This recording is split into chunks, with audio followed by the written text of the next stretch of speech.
Well, hello and welcome, everybody, wherever you may be. This is Tom Kelly, and the show is Real Estate Today, right here on the new Kiro Radio Weekends, 97.3 Kiro FM. Every Sunday morning at 9, we take your questions, comments, and concerns about housing, home loans, tax, everything under your roof. In fact, if you borrow against your roof, this is the place to call. Today, all about international buyers. Are there really that many international buyers coming into the Puget Sound market? And if you're a seller, how do you reach that international buyer? With us today is Wes Jones. He's with the Wes Jones real estate team on the east side. We'll be talking with Wes for about the next hour about what's going on with international buyers. If you heard rumors in your neighborhood, if you're wondering how to reach international buyers, this is a great day to call. 1-888-973-KIRO. That's 1-888-973-5476. Or go to our websites, mynorthwest.com, KIROradio.com, and you can ask your question, make your comment online right now. My guest is Wes Jones. He tracks the east side housing market, and I'll tell you, Wes, there's a lot of rumors out there about the number of international buyers coming into the Puget Sound area. Wes, is it really talk, or are these numbers, this talk, becoming reality? Well, Tom, when there's smoke, there's typically fire, and a lot of times those rumors are true. And we're seeing a lot of foreign nationals in the market right now, but I thought that we could just talk about some of those numbers nationwide to start off. And when I started tracking this a couple of years ago, I was really surprised to learn that 1 in 12 homes nationwide is actually sold to a foreign national. That's across the country. Here, more locally, here in Western Washington, we're more looking at like 1 in 6. And there are other pockets, here in Seattle, the core of the east side, where it's actually more than that. So more than 1 in 6 people are coming from out of the country to buy a home in the Puget Sound area. Is that accurate? If you're looking at certain parts of Seattle and certain parts of the east side, that can be accurate. Yeah, Bellevue, Kirkland, Redmond, Seattle. Yeah, we're seeing a lot of it. We got a question from Marlene on Capitol Hill. She writes, Tom, I just heard at the top of the hour on the news that more and more people are paying cash. Are international buyers who are coming in paying cash, or are they getting mortgages? And if they are getting mortgages, how is that possible if they don't live here? That's a good question, Wes. That is a good question. I'll start with the first one as far as financing goes. I am seeing a lot of cash coming from the foreign nationals. I also see some mortgages come through as well. But more so, it has been cash purchases, and if they are getting a mortgage, it's typically with a large down payment, maybe 40 to 50%, and they're financing the rest. As far as how are they getting those mortgages, there are certain banks, like East West Bank is one, a local bank that services a lot of foreign nationals. And every situation is a little bit different, but they may, there might be, some other reasons that they can or cannot get them. Let's talk a little bit about where these people are coming from, Wes. We hear, a lot of people from Canada, the Vancouver area, like to buy in Bellingham and in the San Juan Islands. People from the UK, of course. We've had a lot of people from Mexico buy in California, Arizona, and Texas. Mm-hmm. What about the Puget Sound area? I mean, you work on the east side. Who are your buyers selling to? Yeah, again, when we look nationally, we're looking at last year about over $100 billion in real estate was sold to foreign nationals. And for years and years, Canada had always been the leading country that was investing in the United States. But it was in recent years that China actually leapfrogged the Canadians that were purchasing. Then in order, we're looking at purchasers from India, Then we're looking at those from the United Kingdom, and then lastly, those from Mexico. But Chinese purchasers, last year, they bought $27 billion worth of real estate in the United States. The Chinese alone. Excuse me? That's the Chinese alone. The Chinese alone, $27 billion worth of real estate, and that is the bulk of what we are seeing in Seattle and the East Side. So I'd say that those statistics nationwide, they parallel what we're seeing here in the Northwest and the Puget Sound. Wes, a lot of these people are not coming and using these places as their primary full-time residences. Are they buying them on the come? Are they buying them to maybe kind of divert the portfolios? Are they buying them just to rent them out? What are you seeing? Man, we are seeing a mix across the board, and we might be seeing somebody who is doing this just as an investment property. They might not be located here in the United States. They might not be local, but they could be interested in purchasing real estate here, so they're just going to rent that out. I've talked to some other purchasers that they are also not over here, but they're purchasing it as an investment. And their long-term goal is to maybe come over here or to maybe for their children to go to high school or college. University of Washington has been a really popular one that has come across in conversations. And then lastly, there's still plenty of people that are purchasing to live, and it might just be, their family, and we also see a lot of multi-generational family situations that are moving over here as well. So we really are seeing a mix of the three of them, and I think, but at the end of the day, a lot of the reason is, well, one, they would like to be here, but if it's straight as an investment, it is definitely to diversify, and they're seeing American real estate or real estate here in the Puget Sound as a value. Wes, you bring up a good point regarding education in the University of Washington. There are a lot of international buyers in college towns. These people see the chance to have their child be there for 3 or 4 years and see the chance for appreciation in local markets, and they buy, and the kid becomes a landlord. And we can talk a little bit more about that when we come back from a break. In fact, let's do that right now. Let's take a break and come back, talk more with Wes Jones about international buyers, and we're going to target college towns and college situations here just for a little bit, because that is the most logical, and that's what we're seeing the most right here in the Seattle area. 1-888-973-KIRO. If you've got a comment, you've got a question, let us know. The website's mynorthwest.com, KIROradio.com. It's International Buyers Day on Real Estate Today. We'll be right back.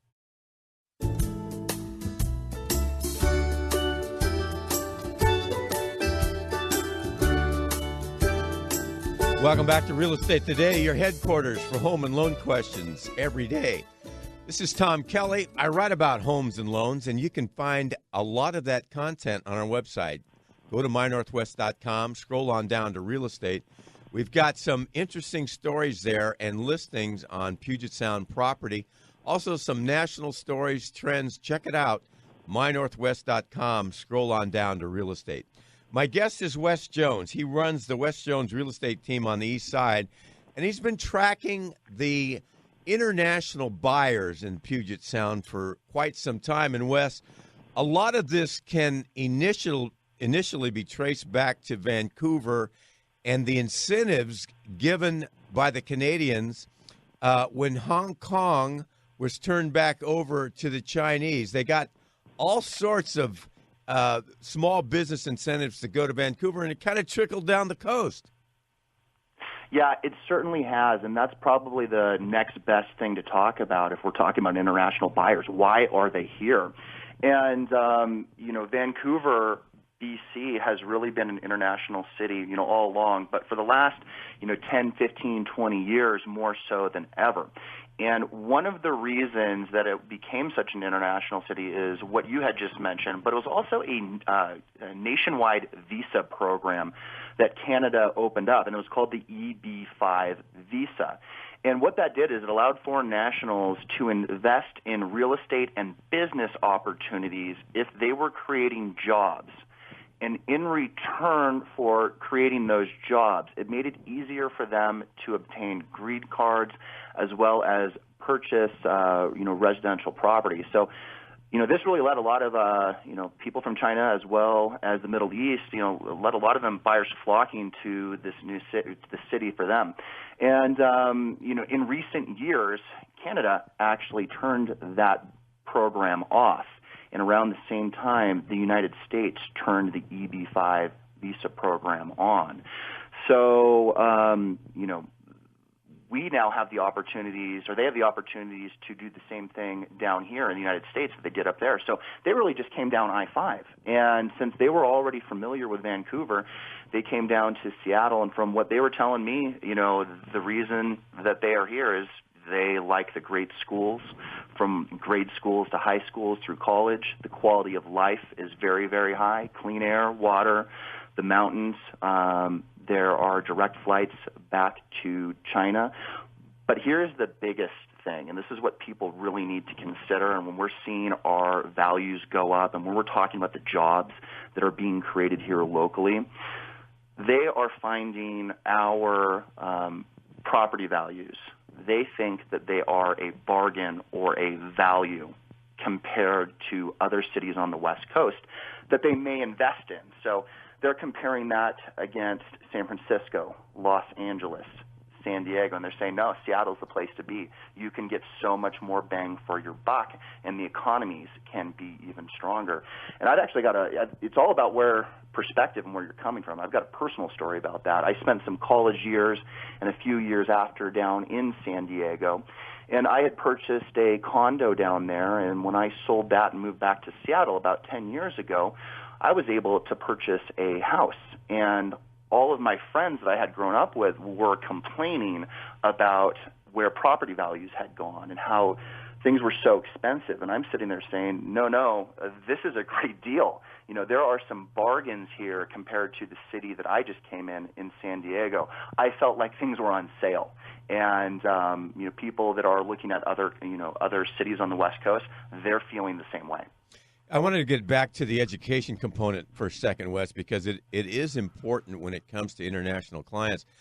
People send their kids over here from a variety of places, Mexico City, England, certainly China, Germany, and Russia. And these people come into a college town, a college city, including the University of Washington here in Seattle, and they buy housing close to school. And unlike others, many of these people, as we mentioned at the top of the show, pay cash. And they don't have to have other roommates for their child to make this thing cash flow because they paid cash. So they are kind of uprooting the condo buyers in the area with this cash strong point that they bring. And they'll be around for 2 or 3 years, and then they'll sell it. And it's quite frustrating to the local populace who would, one, not only like to live closer to the campus, but two, they're being shut out by these full cash buyers. In some neighborhoods, people are responding to this and seeing that if these international buyers are only going to be here 2 or 3 years, the seller is playing priority and giving preference to families who are going to be around. Are you seeing that in neighborhoods on the east side? It's tough to say, but, when you're talking about college towns, I think they're just making a smart investment in real estate because you are always, if you're in a college town, you're always going to have a need for rental property. So whether it's up in Bellingham or it's in Seattle, I even know a number of people that have rental properties in Ellensburg for Central Washington University, or maybe you're down in Tacoma, next to the University of Puget Sound. You go and invest in a place where there are going to be tenants. As far as about what we're seeing on the east side, it can be a mixed bag. A lot of times people are turning it over to property managers. to just go ahead and take care of it. But ideally, if you're going to own a rental property, you'd love to have somebody that's going to be there, long term, so you can avoid turnover. We got a comment from Shirley from Issaquah. She writes, Tom, I understand what you're saying about international buyers and neighborhoods. There are a lot of them coming in here, and sellers are being more reluctant about selling to them. It's no longer just about cash. It's about how long they're going to be here and contribute to the community. Sellers do have a choice. Wes, that's a pretty good comment. When you have a choice, you're going to have this possibility of an international buyer being here for a year or two.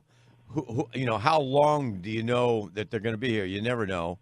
But then you have the possibility of a family, taking roots and making the community better. If the seller has a choice, it's logical that they take the family who may be there long term. I would say that it's a personal choice, and she's right. A seller gets to sell whoever they want to. They got to go ahead and make that decision. And a cash offer is a great offer, and it comes with very few strings attached. But that might not be the only motivation for a seller to sell their home. We've been up against some, when I'm representing buyers and my team is representing buyers, we've been up against other cash buyers, and we've been financed, and we've been able to win. We've been able to get that property, and it's not because we had the best financing, but maybe it's because we had the best overall package and what they were looking for, as far as making a personal connection with the seller. So if you're in a buying situation, I highly recommend working with your real estate agent and writing that buyer's letter, talking about why you love that house and your plans for it, because that certainly can mean something. And the final price is not everything, and the highest offer may not be the best offer for a particular seller. Wes, I agree. I like the idea of writing the letter. Is it your experience that any international buyers write letters and talk about why they want the property, or is that mostly domestic folks who want to stay in the neighborhood? I see it from everybody, but I think it really comes down to the coaching from the real estate agent that you're working with to go ahead and take that extra step to do so. It doesn't have to be domestic or foreign. It's just if you know that you're in a multiple offer situation, you need to do whatever it is that you can to try to differentiate yourself from the next person. Because I know that as a listing agent, if I just get an offer that just gets emailed into me and I don't have any communication from the real estate agent, I don't really know anything else about the buyers, well, that may become lower priority to the person I've been in communication with and does send a letter to my sellers and explain who they are, why they love the property, and what their intentions are for it. Very good. We're going to take a break for Chris Shaw in the news, and then we're going to come back and talk with Wes Jones more about international buyers during the second half of the show. We definitely will have room for you. 1-888-973-KIRO. That's 1-888-973-5476. Or go to our websites, mynorthwest.com, KIROradio.com, and we can take your question online right now. If you'd like to get a hold of Wes during the week and talk about international clients, talk about your listing, 425-577-9814. That's Wes Jones with the Wes Jones Real Estate Team on the East Side, 425-577-9814. This is Real Estate Today. We'll be right back.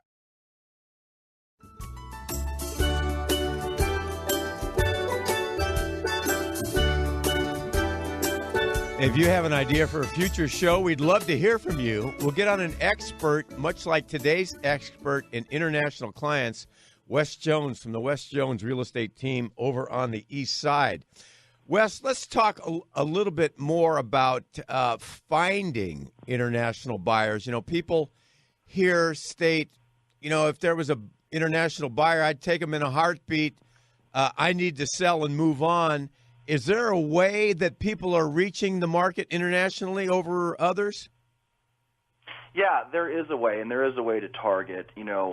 Obviously, if you need to sell or you're thinking about selling, whether it's a a domestic buyer or an international buyer, you're just going to go with the best situation that it is for you. So find the right agent to work with who's got a program. But, knowing what we've talked about here on the radio, this is probably going to have people open their eyes a little bit to how important this is and how you've really got to, you got to be thinking about something like this. So there are a number of different ways that you can market a property internationally. And when this came on my radar as a real estate agent about 2.5, 3 years ago, I just started doing some digging about what do I do and how do I reach this new, group of buyers that is coming in, and realized very quickly that, my brand through Keller Williams, there's a designation. It's called the Global Property Specialist, and what it does is it provides training and a platform for us to market our properties internationally. So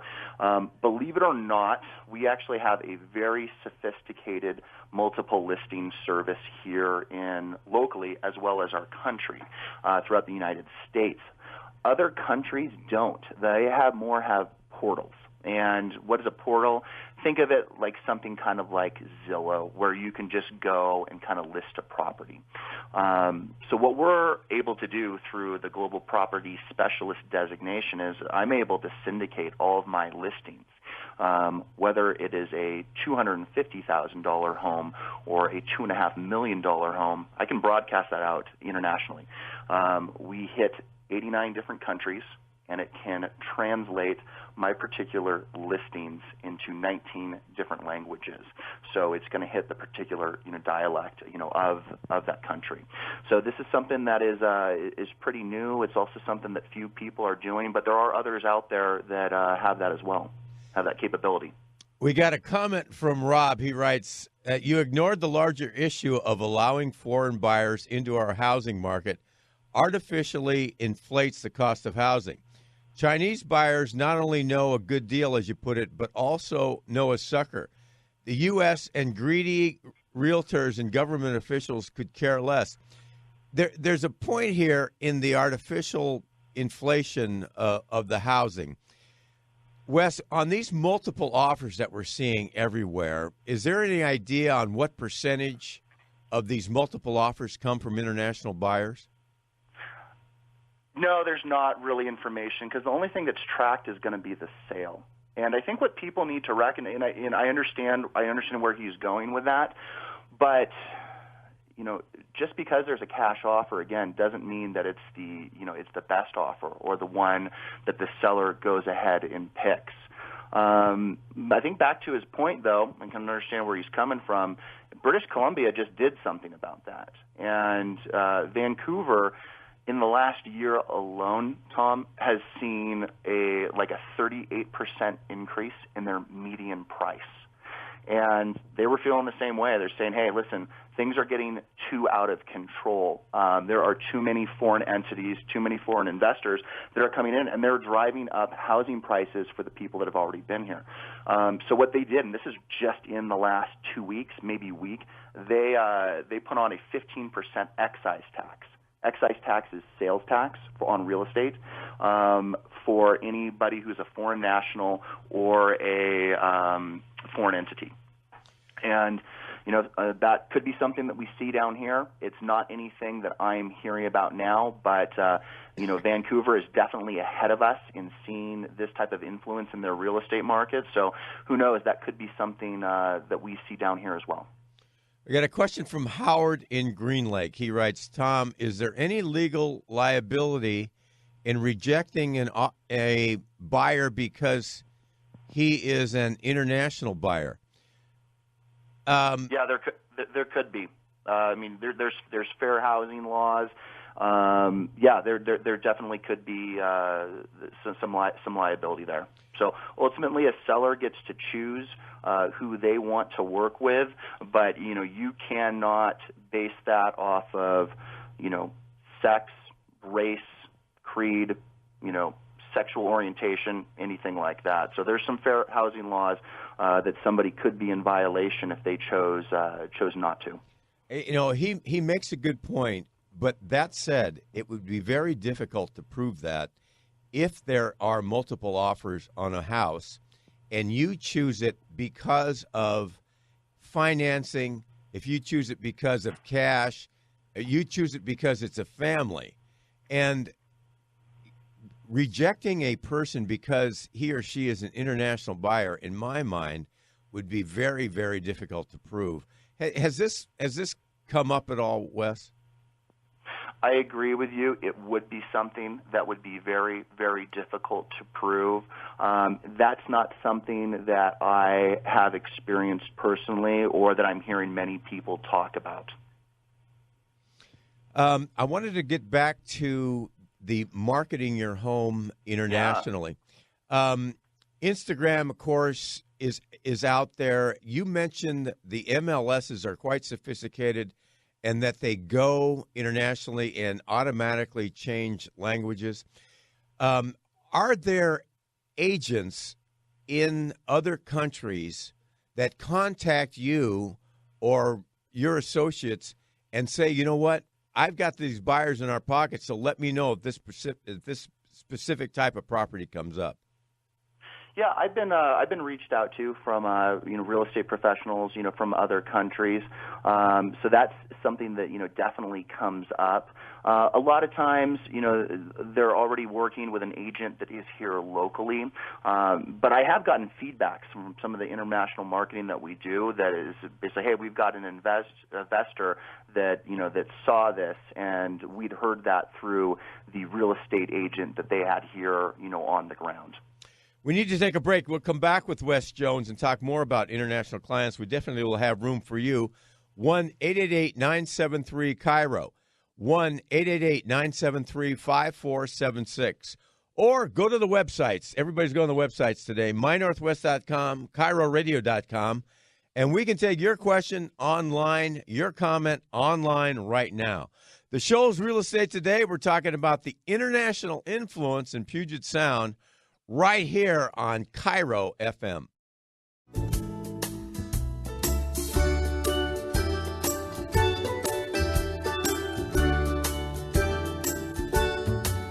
It's International Day on Real Estate Today. My guest is Wes Jones of the Wes Jones team, real estate team over on the east side. You get a hold of Wes during the week at 425-577-9814. That's 425-577-9814. He's compiled a lot of statistics about international buyers. We got a question from Carrie. She writes, Tom, we had a Chinese buyer who sent in a feng shui guru to check out our home. This man went through and initially nixed it, and we were out of the deal. Is this happening more and more in the market?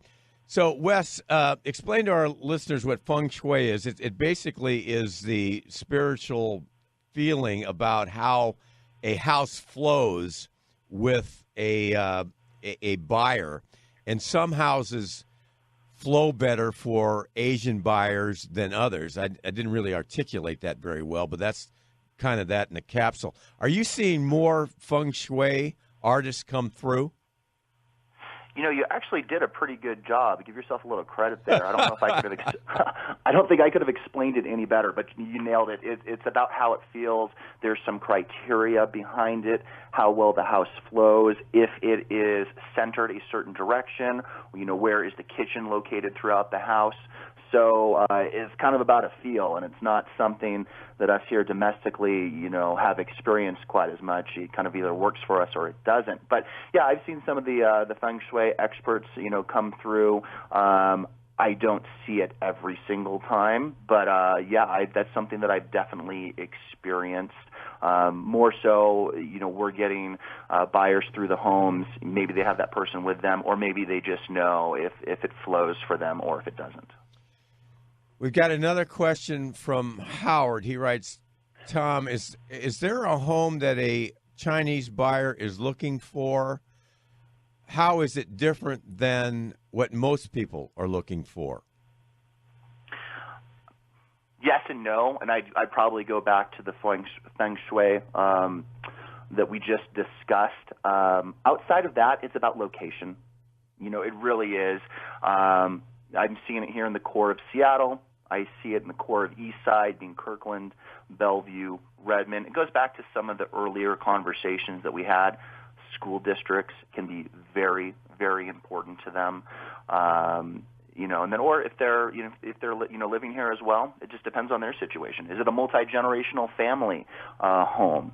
Could you get, more than, your average, bedrooms or baths, that type of thing. Is there a master bedroom on the main floor? Is there a mother-in-law unit? So yeah, I guess there can be some different things, but it all just depends on what they're looking for. There's not one specific thing that they could be shopping for, but I would say location is number one.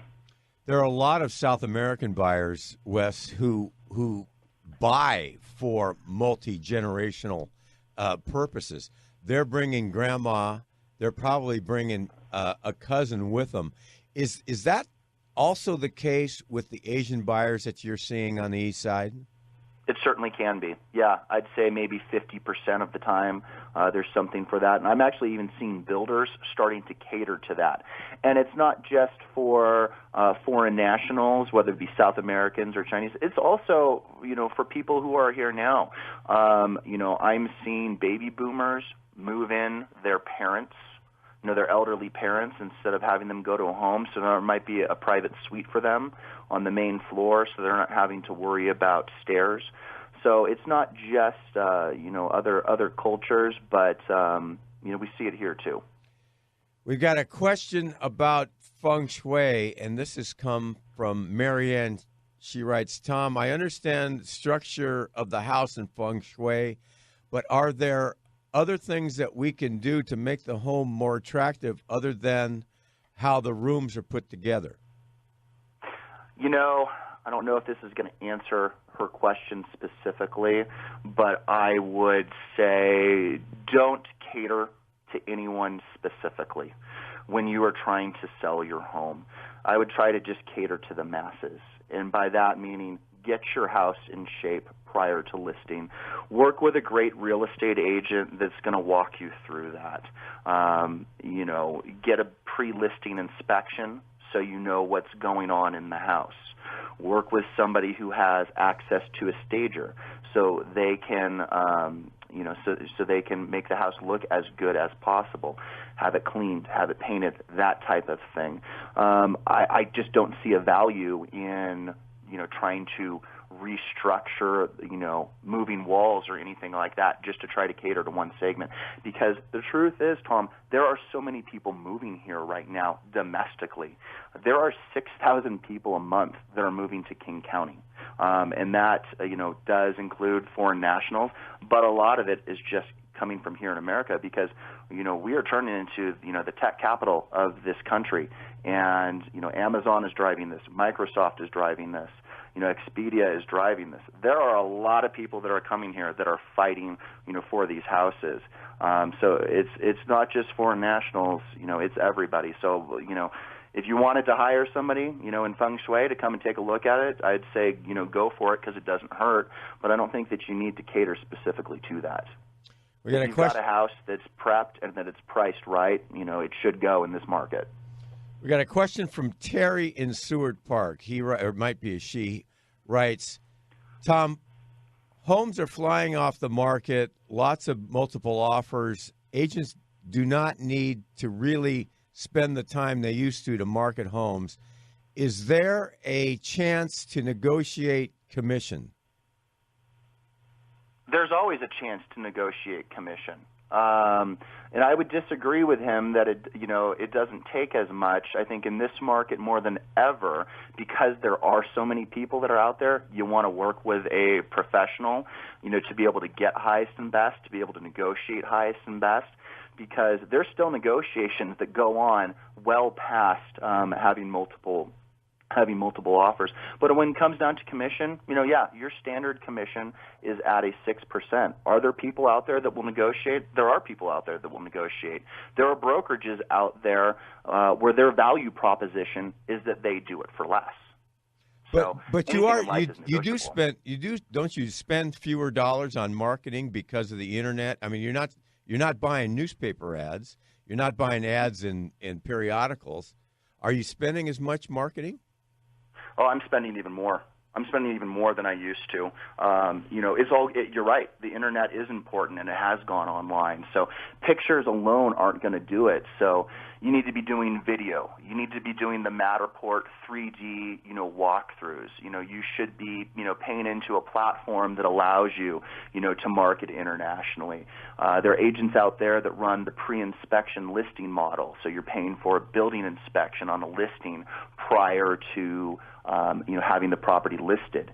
I'm spending more money than I ever have on these things. Okay. That's not the case for everybody across the board, but, for people who are making a business and doing this full time, absolutely they are. Our time has just flown by. I want to thank Wes Jones from the Wes Jones Real Estate Team on the East Side. You can reach him 425-577-9814.